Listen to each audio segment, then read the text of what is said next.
আগামী বছর রাজ্য বিধানসভা নির্বাচন, তার আগে বর্তমানে বাংলায় চলছে এসআইআর। সেই এসআইআর নিয়ে চর্চা পর্যালোচনা চলার পাশাপাশি আগামী বছরের ভোটের প্রস্তুতিও শুরু করে দিয়েছে রাজনৈতিক দলগুলি। ভোটের প্ল্যান ছকা চলছে।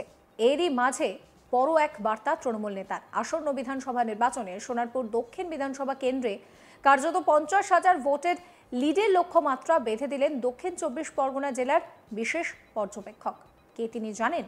তিনি হলেন তৃণমূল নেতা জাহাঙ্গীর খান। পাশাপাশি এসআইআর এর কাজের অগ্রগতি খতিয়ে দেখতে একটি কন্ট্রোল রুম খোলারও বার্তা দিয়েছেন তিনি। রাজপুর রবীন্দ্র ভবনের সোনারপুর দক্ষিণ বিধানসভা কেন্দ্রের পক্ষ থেকে আয়োজিত এক কর্মী সভায় প্রধান বক্তা হিসেবে উপস্থিত ছিলেন জাহাঙ্গীর।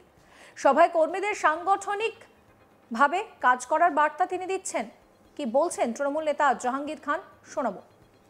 সকলের উপস্থিতিতে আমি একটাই কথা বলবো যে আমরা কিন্তু একদম একটা মানুষ, একটা ছাত্র যদি ফার্স্ট হতে গেলে তাকে যেভাবে পড়াশোনা করতে হয় A to Z পড়াশোনা করতে হবে, তবেই সে ফার্স্ট হতে পারবে।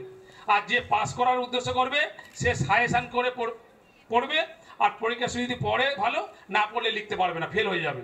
তাই আমাদেরকে সাজেশন করে পড়লে আর হবে না, কারণ সামনে 3টে মাস পরেই নোটিফিকেশান জারি হয়ে যাবে, তারপরে আমাদের সামনে ভোট।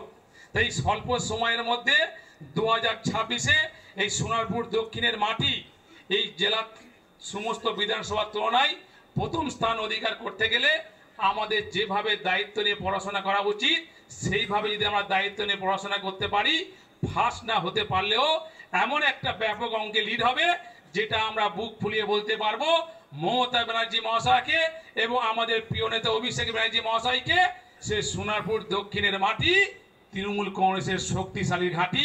সেটা প্রমাণ করতে গেলে যেভাবে দায়িত্ব নিয়ে পথ চলা উচিত সেইভাবে পথ চলতে হবে। সেইভাবে দায়িত্ব নিয়ে প্রত্যেকটা কর্মী থেকে শুরু করে নেতা থেকে শুরু করে সেইভাবে দায়িত্ব নিয়ে আমরা যদি কাজ করতে পারি, আমার বিশ্বাস, আশ্বাস, ভরসা আগামী 2026-এ এই বিজেপি নামক দল সোনারপুর দক্ষিণ থেকে উচ্ছেদ হয়ে যাবে, এটা আমরা বিশ্বাস রাখতে পারি। কিন্তু আমাদের সকলের দায়িত্ব নিয়ে কাজ করতে হবে। দায় সারা কাজ করলে হবে না, শুধু মুখে কথা বললে হবে না, একদম ভোটার লিস্ট ফলো করে কোন পরিবার আমাদের সঙ্গে ছিল, কোন পরিবার আমাদের সঙ্গে নেই, যারা নেই তারা কেন ছিল না, কি জন্য ছিল না, তাদের কি অভিমান, তাদের কি কষ্ট, তাদের কি যন্ত্রণা, তাদের কি বেদনা, সেটা আমাদের যারা বুথের দায়িত্বে আছে তারা আমাদের পার্টি অফিসে নিয়ে এসে তাদের সঙ্গে কথা বলে ভালোবেসে মমতা ব্যানার্জির উন্নয়নের কথা, মমতা ব্যানার্জির ভালোবাসার কথা, মমতা ব্যানার্জি রাজ্যকে কিভাবে দেশের মধ্যে 1 নম্বর স্থান অধিকার করছে, মমতা ব্যানার্জির কন্যাশ্রী আজকে বিশ্বের দরবারে নাম কিনছে, মমতা ব্যানার্জি মহাশয় যে স্বাস্থ্যসাথী কার্ড করছেন, আজকে যে লক্ষ্মী ভাণ্ডার করছেন, একটা পর যে একটা উন্নয়ন করছে, সেই উন্নয়নের কথা সেই মানুষগুলোর কাছে তুলে ধরে সেই মানুষগুলো যদি আজকে আমরা দলে যদি যোগদান করতে পারি, আমাদের দলে যদি আনতে পারি, তৃণমূল কংগ্রেসের পরিবারটাকে বড় করতে পারি, আগামী দিনে 2026-এ নিশ্চয়ই আজকের যে 2024-এ 10,000 লিড হয়েছে, আগামী দিনে 2026-এ সবচেয়ে কম হলে অন্তত 50,000 ভোটে লিড দিয়ে আমরা মমতা ব্যানার্জি মহাশয়া, তাই কি চিন্তা আমরা করলে সেই ভোটগুলো যাতে আমাদের 2026-এ আমাদের জোড়াফুল চিহ্নের সিম্বলে পড়ে, সেই চিন্তা আমরা করে কিন্তু আমাদের দলটা করতে হবে, কাজ ও কর্ম করতে হবে। সেইভাবে চিন্তা আমরা করতে হবে, সেইভাবে দায়িত্ব নিয়ে কাজ করতে হবে। তাই যারা বুথের দায়িত্বে আছে আমি তাদের উদ্দেশ্যে বলবো, এসআইআর এর যে কাজ হচ্ছে, নিশ্চয়ই আমাদের পূর্ববর্তী বক্তারা এসআইআর সম্বন্ধে সমস্ত আলোচনা করেছে। আমি শুধু এসআইআর নিয়ে 2-1টা কথা বলি যে এসআইআর এর সঙ্গে আমাদের প্রিয় নেতা অভিষেক ব্যানার্জি মহাশয় প্রায় 15,000 নেতা নেত্রীকে নিয়ে, কর্মীদেরকে নিয়ে উনি কিন্তু ভার্চুয়াল মিটিং করেছেন। উনি যে গাইড দিয়েছিলেন যে প্রত্যেকটা বিধানসভায় একটা করে কন্ট্রোল রুম খুলতে হবে এবং অঞ্চলে অঞ্চলে ক্যাম্প করতে হবে, ওয়ার্ডে ওয়ার্ডে ক্যাম্প করতে হবে, এই গাইডলাইন দিয়েছিলেন। তাই আমাদের উচিত এই সোনারপুর দক্ষিণেও একটা কন্ট্রোল রুম খুলতে হবে, যেখানে আমাদের ছেলেরা সবসময় আধ ঘন্টা ছাড়া 1 ঘন্টা ছাড়া প্রত্যেকটা BLO 2-কে ফোন করে জানবে তারা কিভাবে দায়িত্ব নিয়ে পালন করছে বা কিভাবে কাজ করছে, প্রতিনিয়ত আধ ঘন্টা 1 ঘন্টা ছাড়া খোঁজ নিতে হবে। অন্যদিকে তৃণমূল বিধায়ক লাভলি মৈত্র বলেন, আসন্ন বিধানসভা নির্বাচনে সবাইকে একসঙ্গে লড়তে হবে, প্রতিটি কর্মীকে সজাগ থাকতে হবে। তিনি জানান, আসন্ন নির্বাচনে সোনারপুর দক্ষিণ কেন্দ্র থেকে আগের মতোই শক্তিশালী লিড হবে। উল্লেখ্য, 2021 সালে বিধানসভা নির্বাচনে এই কেন্দ্রে যা লিড ছিল 2024-এর লোকসভা নির্বাচনে কিন্তু তা কমে 10,000-এ নেমে আসে। তবে এবার সেই ব্যবধান বহুগুণে বাড়ানোর লক্ষ্য রয়েছে তৃণমূলের। শোনাবো আপনাদের কি বলছেন লাভলি মৈত্র। অবশ্যই গতবারে তো 21-এর বিধানসভায় বিধানসভা নির্বাচনে আমরা খুবই ভালো ভোটে এখান থেকে জয়লাভ করেছিলাম যখন আমি প্রথম প্রার্থী হয়েছিলাম।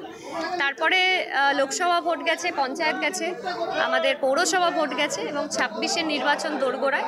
এবং আগামীতে এই 5 বছরে যা যা কাজ হয়েছে এবং সর্বোপরি তৃণমূল কংগ্রেস অর্থাৎ আমাদের পশ্চিমবঙ্গ সরকারের যে উন্নয়ন হয়েছে সেই উন্নয়নের নিরিখে এবং আমাদের কর্মীরা সবসময় মানুষের পাশে থাকে, সেই জায়গা থেকে আমাদের বিশ্বাস যে মানুষ আগামী দিনে আরও বেশি করে আমাদের আশীর্বাদ দেবে এবং আমরা অনেক বেশি ভোটে আগামী 26-এ জিতব। একটা প্রশ্ন, যদি আগামী দিনে কি পরিকল্পনা আছে যদি বলেন? পরিকল্পনা অনেক কিছুই আছে। সংগঠন নিয়ে পরিকল্পনা বলতে সংগঠনকে মজবুত করা, শক্তিশালী করা এবং আরও বেশি সংখ্যায় মানুষকে নিয়ে এসে সংগঠনকে বর্ধিত করা, এটাই আমাদের লক্ষ্য।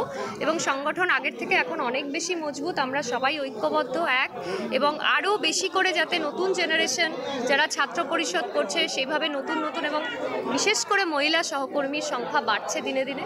তারা দিদির ওপর ভরসা রেখেছে, আস্থা রেখেছে বলে আজকে এত মহিলা সহকর্মী আমাদের, এবং এইভাবেই আমাদের সংগঠন আরও শক্তিশালী হবে দিদি এবং অভিষেক ব্যানার্জি দেখানো পথ।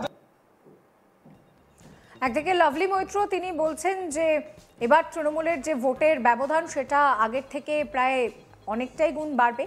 অন্যদিকে এসআইআর এর কাজের অগ্রগতি খতিয়ে দেখার জন্য একটি কন্ট্রোল রুম খোলার বার্তা দিচ্ছেন তৃণমূল নেতা জাহাঙ্গীর। রাজপুর রবীন্দ্র ভবনে সোনারপুর দক্ষিণ বিধানসভা কেন্দ্রের পক্ষ থেকে আয়োজিত এক কর্মী সভায় বক্তা হিসেবে উপস্থিত ছিলেন জাহাঙ্গীর।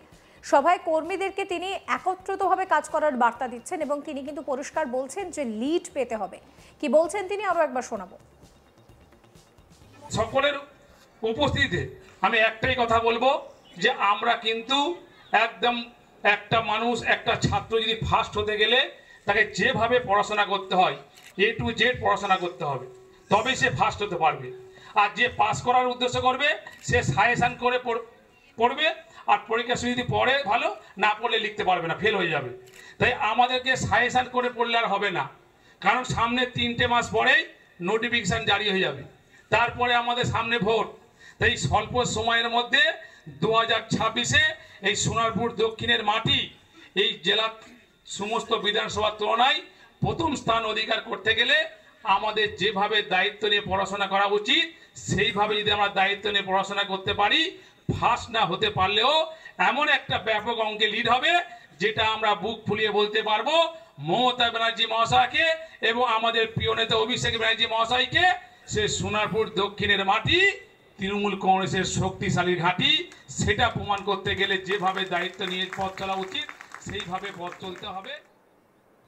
সমস্ত খবরের আপডেটের জন্য আপনাদের নজর থাকুক আজ তাক বাংলায়। চ্যানেলটিকে সাবস্ক্রাইব করবেন, নোটিফিকেশন পেতে বেল আইকনে ক্লিক করতে ভুলবেন না।